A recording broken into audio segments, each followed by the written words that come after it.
ஏற்கனவே திருப்பூர் சாலமனுடைய பொய்களை வெட்ட வெளிச்சமாக்கி கேள்வி நம்பர் 1 வீடியோ பதிவில் போட்டு ஒரு கேள்வியும் கேட்டிருந்தோம். இப்போ கேள்வி நம்பர் 2 வீடியோ பதிவுலையும் அவருடைய பொய்களெல்லாம் வெட்ட வெளிச்சமாக்கி திருத்துவத்திற்கு குடைப்பிடிக்கும் திருப்பூர் சாலமனிடம் எங்களது 2ஆம் கேள்வி, கொஸ்டின் நம்பர் 2.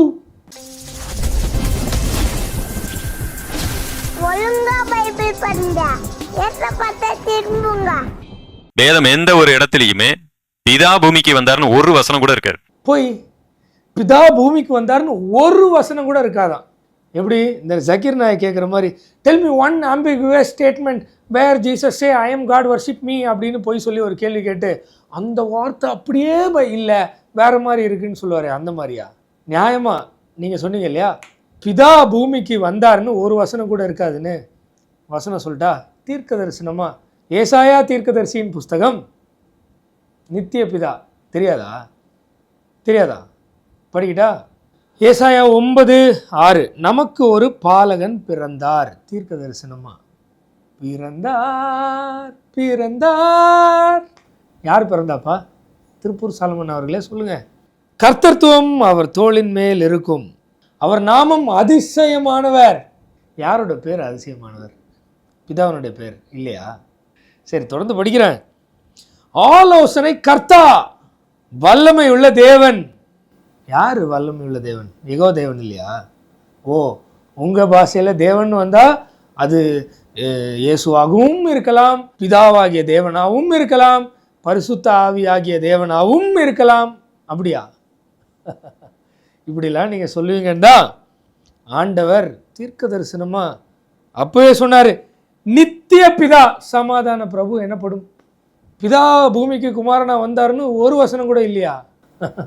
நமக்கு ஒரு பாலகன் கொடுக்கப்படுறதே நித்திய பிதா தான். தெரியாதா? தெரியும். ஆனால் இப்போ என்ன பண்ணுவீங்க? ஜெவாஸ் விட்னஸோட கை கோர்த்துக்கிட்டு அந்த வசனம் நித்திய பிதான்னு பிற்காலங்களில் சேர்க்கப்பட்டுச்சு அப்படின்னு சொல்லுவீங்களா? இல்லை, இயேசுவும் நித்திய பிதா தான், ஆவியானவரும் நித்திய பிதா தான், பிதாவும் நித்திய பிதா தான் அப்படி சொல்லுவீங்களா? ஒரு வசனம் கூட இல்லையா? போங்க பாஸ், பொய்யெல்லாம் வேற எங்கேயாவது சொல்லுங்க பாஸ். சிலர் இந்த வசனத்தை எடுத்து காண்பிக்க முடியும். 1 தீமோத்தேயுடைய புத்தகம் 3ஆம் அதிகாரம் 16வது வசனம் பாருங்க. அன்றியும் தேவ பக்திக்குரிய ரகசியம் யாவரும் ஒப்புக்கொள்ளுகிறபடியே மகா மேன்மை உள்ளது. இங்கேயும் ஒரு ரகசியத்தை குறித்து வேதம் பேசுகிறது. தேவன் மாம்சத்தில் வெளிப்பட்டார். தேவன் மாம்சத்தில் வெளிப்பட்டாரா? அப்ப தேவன் என்று யாரை சொல்லுகிறது இந்த வசனம்? தேவன் என்று யாரை சொல்லுகிறது இந்த வசனம்? வேதம் முழுக்க ஒரே தேவன் தான். அந்த தேவனை தான் இந்த வசனம் சொல்லுது.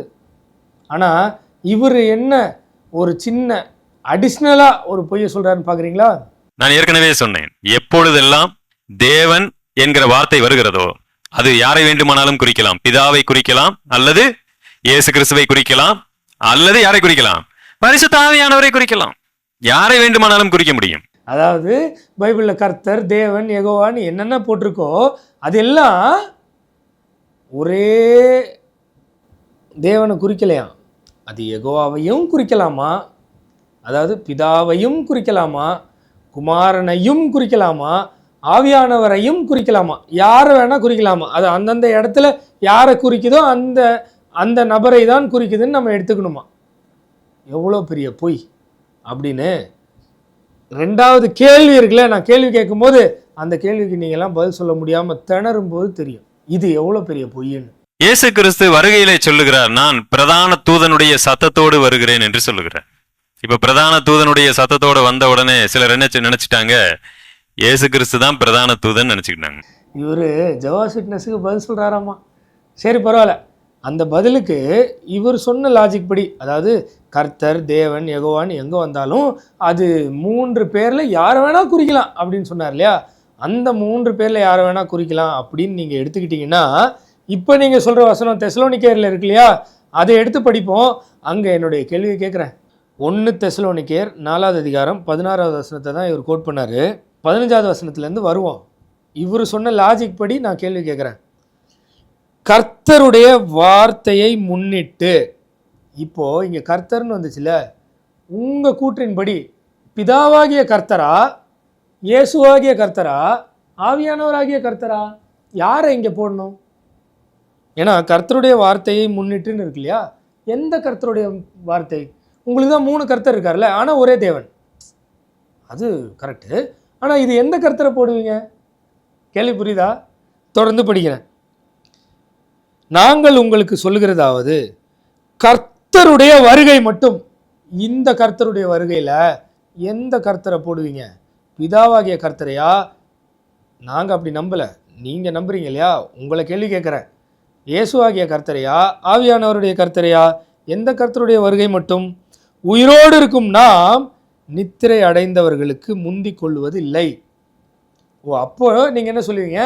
உயிரோடு இருக்கும் நாம் முந்திக் கொள்வதில்லை, அவர் வருகை மட்டும். அப்போ யார் வரப்போறா? இயேசு.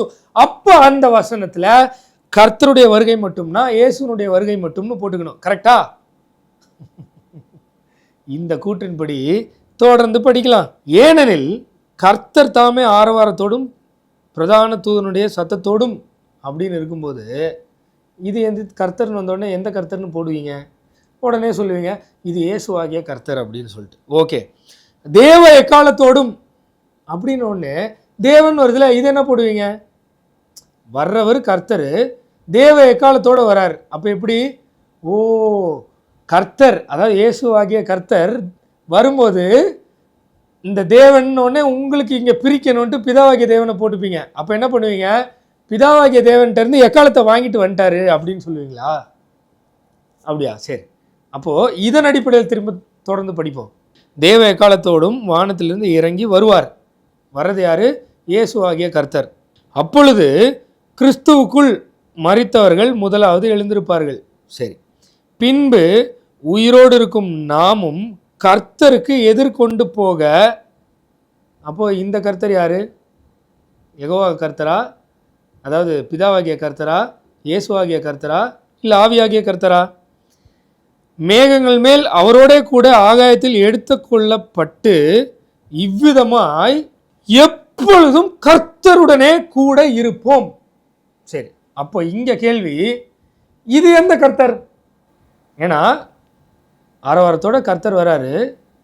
உங்கள் கூற்றின்படி தேவ எக்காலத்தோடு வராருன்னா அவர் தான் கர்த்தர்னாலும் தேவன்னாலும் எல்லாமே அவர் தான் வராரு அப்படின்னு நாங்கள் சொல்கிறோம். ஆனால் நீங்கள் என்ன சொல்கிறீங்க? இல்லை 3ஆக பிரிக்கணுன்றீங்க. சரி, பிரிச்சுருவோம் அப்படின்னு சொல்லி வந்தால் கேள்வி என்னன்னா, எல்லா வார்த்தையிலையும் யாரை போடுவீங்கன்னு பிரிக்கிறதுக்கு யார் மூலக்கூறாக இருப்பீங்க? கடைசியாக இவ்விதமாய் எப்பொழுதும் கர்த்தருடனே கூட இருப்போம்.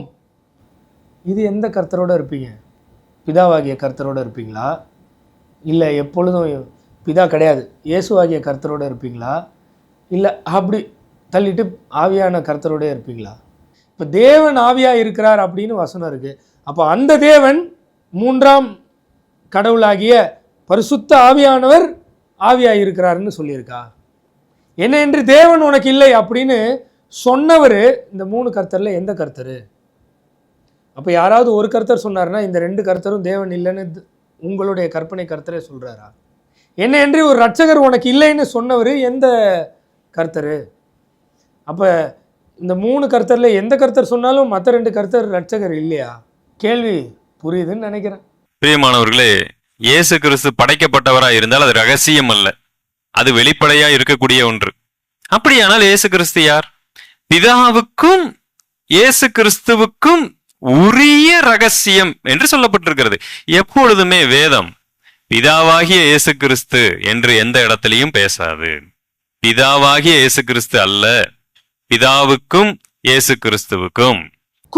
கும்முன்னு பொய் சொல்றாருன்னு கேள்வி நம்பர் 1 வீடியோவில் ஏற்கனவே போட்டோம். அதோடைய லிங்க் டிஸ்கிரிப்ஷனில் கொடுக்குறேன். தவறாமல் பார்த்து திருப்பூர் சாலமனுடைய பொய்யிலிருந்து விலகி ஓடுங்க.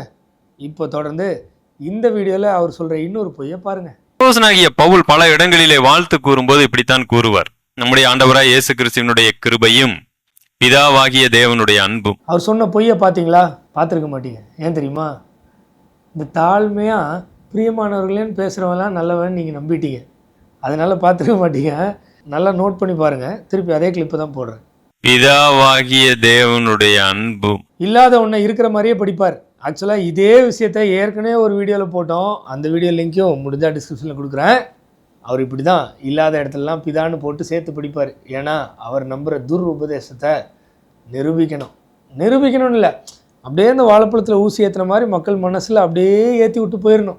இயேசு கிறிஸ்து பல இடங்களிலே பிதாவை குறித்து சொல்லும் பொழுது, நானும் பிதாவும் ஒன்றாய் இருக்கிறோம், நீங்களும் எங்களில் ஒன்றாய் இருக்கும்படி இவைகளை உங்களுக்கு சொல்லுகிறேன்னு சொல்லுவார். நானும் அப்படின்னு ஸ்ட்ரெஸ் பண்ணுறாரு பார்த்தீங்களா? ஏன்னா இவர் இயேசு வேற பிதா வேற, இவர் அவர் இல்லைன்னு நிரூபிக்கணும். ஏன் இவர் நம்புகிற பிரதரன் அப்படின்ற ஒரு இதில் இருந்து இவர் அது இல்லைன்னு சொன்னாலும் இவர் மக்களை உங்கள் லோக்கல் சர்ச்சு பிரதரன் சர்ச்சை தான் ரெஃபரே பண்ணுவார்.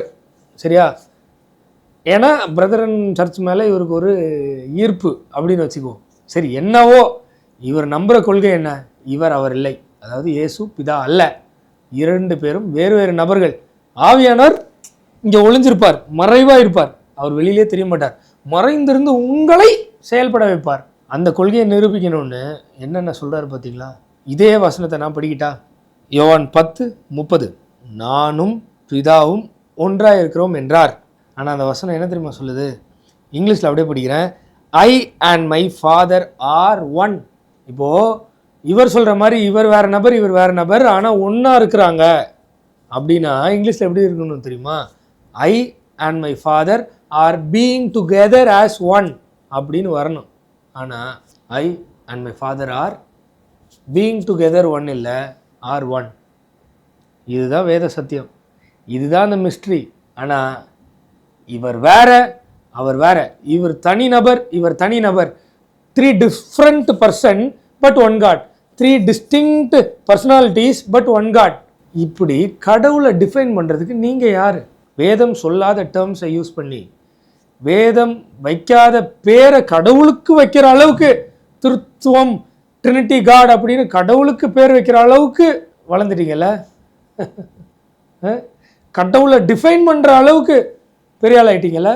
உங்கள் பொய்களை வெட்ட வெளிச்சமாக ஆக்கிறதும் தொடரும், உங்களுக்கான கேள்விகளும் தொடரும். கேள்வி நம்பர் 3 அடுத்த பதிவில்.